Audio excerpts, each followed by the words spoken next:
magtatanim na kami ng palay. Ayan, ganyan nga pala ang pagtatanim ng palay. Yan, nilagyan na yan ng abono. Ayan. Yan ang pagtatanim ng palay. Binibili yan, te? Oo. Yan, iaabot-abot yan doon. Yan, ganyan ang pagtatanim ng palay. Yan, iaabot yan isa-isa. Yan, ganyan. Yan, pagtatanim ng palay dito sa Japan.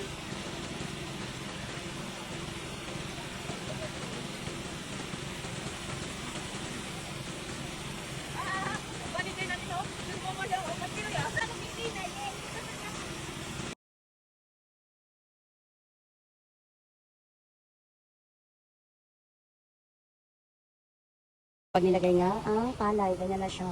O, diba? Dimaki na siya. Automatic. Hindi na kailangan ng kalabaw. No, Eureka! Hindi na kailangan ng kalabaw. Para mailagay ang palay. Ganyan ang palay. Ano ba? Ito mo, nikagetsu? Guray? Dikitero? Ano, kumi? Nikagetsu? Sang kagetsu? Guray ka na? Daitay? いや、もっとかかる。もっとかかる？これは秋ぐらいに収穫する。 Oh. Yan, yung pamangkin kong pogi. Tomo.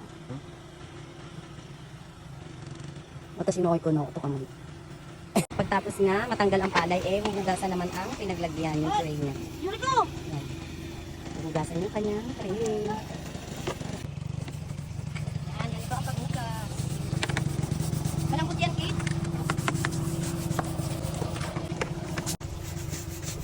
Ayan, pagkatapos, tanggalin yung mga palay yan, lilinis na, ganyan.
Sana all.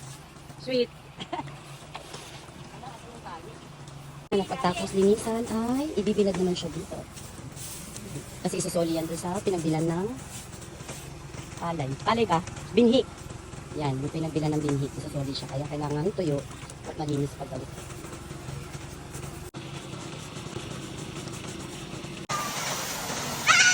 Do desu ka?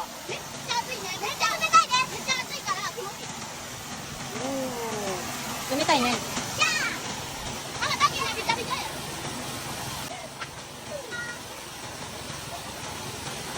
ang ganda ng tubig.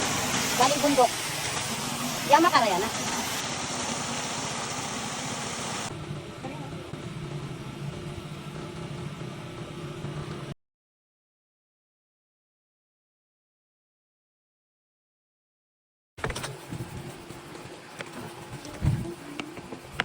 Nakagkakaroon naman sila ating lupa. Si Kali.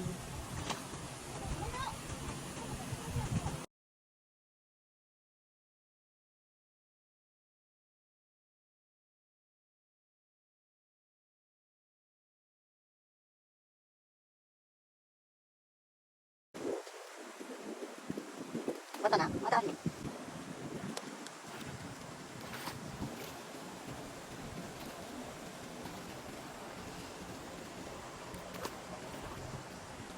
Parang ang dami mo nilalagay.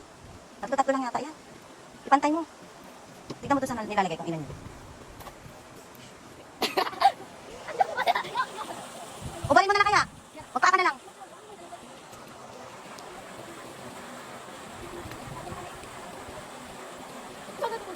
Wala. Hindi na kasasakay ka sa sasakyan.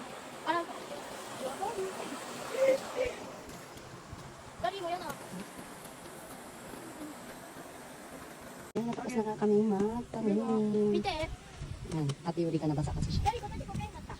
Sasara na ang